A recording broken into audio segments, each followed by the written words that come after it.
रहे हैं तबशीरा और उनके साथी।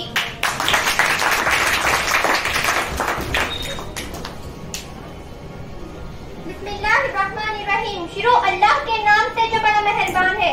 प्यारे तलबा, दरख्तों की अहमियत और इनके फायदे इस उन्वान पर रोशनी डालते हैं।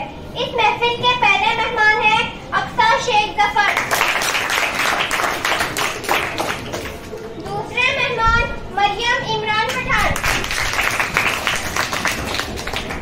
आप तमाम का प्रोग्राम दरख्तों की अहमियत और इनके फायदे में फन मकदम। कहा जाता है मौसम की तब्दीलियां और बीमारियों से बचाव के लिए दरख्त अल्लाह ताला की तरफ से एक नेमत के तौर पर हर जानदार के लिए एक तोहफा है। तो मेरा पहला सवाल है अक्सा शेख जफर से, जंगलात किसे कहते हैं? जंगल लफ्ज़ की जमा जंगलात है। जंगल ये संस्कृत जबान का लफ्ज़ है जिसके माना ऐसा मैदान जहाँ दरख्त, घास, झाड़ियाँ और चौपाई हो। Very good. माफ करना, चौपाई किसे कहते हैं?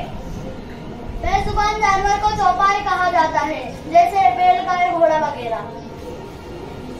क्या जंगलात से हमें ऑक्सीजन हासिल होती है? जी बिल्कुल, जंगलात से ऑक्सीजन हासिल होती है जो जमीन पर मौजूद जानदार के सांस लेने का जरिया है। जानदार किसे कहते हैं? जो अमल तनफ्फुस का काम अंजाम देते हैं उन्हें जानदार कहते हैं। सवाल है मरियम इमरान पठान से, क्या जंगलात की लकड़ियाँ हमारे किस काम आती है? जंगलात की लकड़ियाँ फर्नीचर, ईंधन, खेल के साजो सामान के लिए काम आती है। इसके अलावा वो कागज के लिए लकड़ी का इस्तेमाल होता है। क्या दरख्तों से हमें अदवाइयात हासिल होती है? जी, दरख्तों से हमें अदवियात भी हासिल होती है। क्या जंगलात बारिश के सबब बनते हैं? जी, हवा को आबी बुखारात बनाकर जंगलात बारिश का सबब बनता है। दरख्तों से चंद परिंद को क्या फायदा है? जंगलात मुख्तलिफ परिंदों और जानवरों की महफूज पनाहगाह है और दरख्त पत्ते इसकी खुराक है। कहा जाता है जहाँ ज्यादा जंगलात होते हैं वहाँ ज्यादा बारिश होती है। हवा को आबी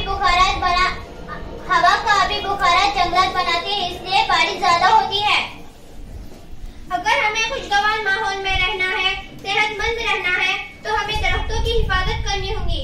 दरख्त महफूज तो जंगलात महफूज। खुदा हाफिज।